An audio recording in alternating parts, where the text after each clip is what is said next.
It is what is called the Law of Reversibility.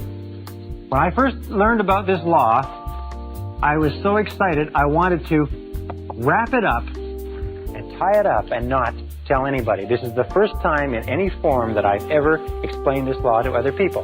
The Law of Reversibility says simply this, is that if you achieve a certain level of success, a certain level of health, a certain quality of relationships, then that quality of relationships will create a subjective state.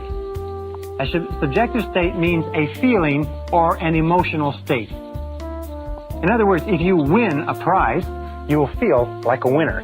If you fall in love, you'll feel like a lover. If you succeed in business, you'll feel like a success.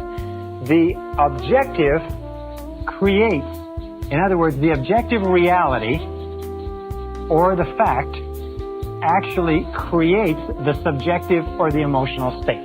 Does that make sense to you? In other words, something happens, you feel great, you get the feeling. However, the Law of Reversibility says this, if you can grasp this one fact alone can change your life because it has changed mine, is that if you can create artificially the subjective state, the feeling will trigger the law of attraction and correspondence into motion and will draw into your life the people, circumstances, and opportunities necessary to create the objective that is constant with the subjective.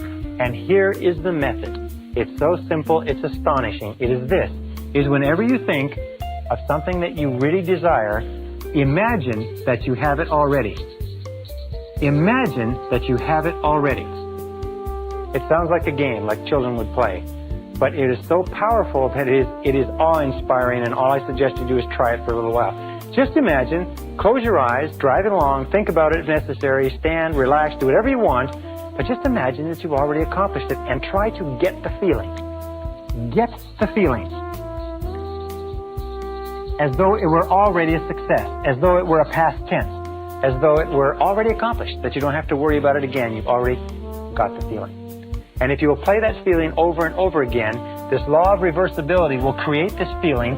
As you dwell upon the feeling more and more, the feeling will actually begin to change things inside you and outside of you, draw you toward your goal and draw your goal toward you, and the objective will come into reality exactly at the right time and place. You don't even really have to worry about the process between the two or what the steps are. All you have to do is hold that feeling very, very intensely.